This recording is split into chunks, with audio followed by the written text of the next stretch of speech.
Welcome to What's Your Edge, a series of Vision Edge marketing podcasts dedicated to helping you use data analytics, process, and measurement to create an edge for you and your customers. Demand generation, or what we commonly refer to as demand gen, is a fundamental capability of marketing. It's important to not shortcut the process if you want to consistently reap quality opportunities. This episode shares 5 steps we can borrow from gardeners to improve our conversation yield. It's been quite a year. Some companies have thrived, others are struggling to survive. Many companies pivoted. They changed strategy, which in turn impacted tactics, especially demand generation tactics. Regardless, one thing is certain. Every organization that wants to create interest, engagement, and consideration needs a demand gen plan and corresponding measurable tactics. A plan that accounts for every stage in the customer buying journey, from anonymous visitor to first contact to first conversation, all the way up to and through selection and purchase. For companies where there is a complex, consultative, multi-participant aspect to the journey, the demand gen efforts to move customers from the starting line to the finishing line takes time. In challenging times, organizations may want, even need to move customers through the process faster. They want sales now. With few exceptions, this seldom occurs. Whether the economy gains momentum or falters, it is important to approach demand gen like a gardener, with patience and skill. What's that mean? If you haven't had much gardening experience, we want to inform you that there's a considerable amount of effort that goes into growing healthy plants that continue to flourish, just like there is a lot of effort that goes into creating and keeping customers. Let's explore 5 things gardeners do that will help you improve your demand generation initiatives. First, gardeners use data to make decisions about how to prepare the soil and what to plant.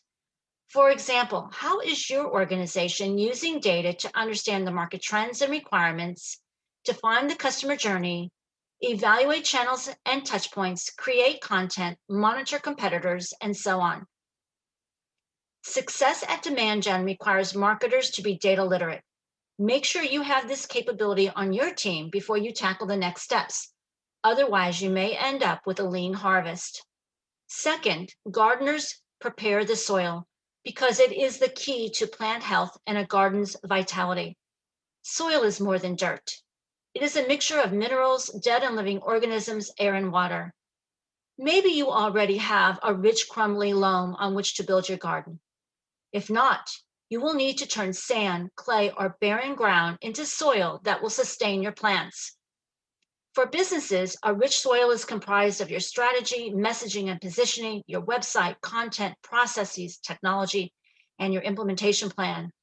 All of these need to be in place before you start planting seeds or seedlings. If you have specific plants you want to grow, then you need to make sure you have soil and a location suitable for that plant. Or in the world of business, an environment suitable for that target market and customer.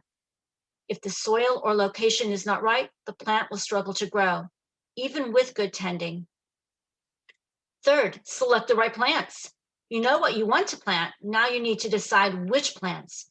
This is one of the most important steps. The plants you choose depend on many factors, from the orientation of your garden to its size and soil type and what you want to harvest, flowers, fruits, or vegetables. When it comes to marketing and demand gen, it's important to select the right markets and customers.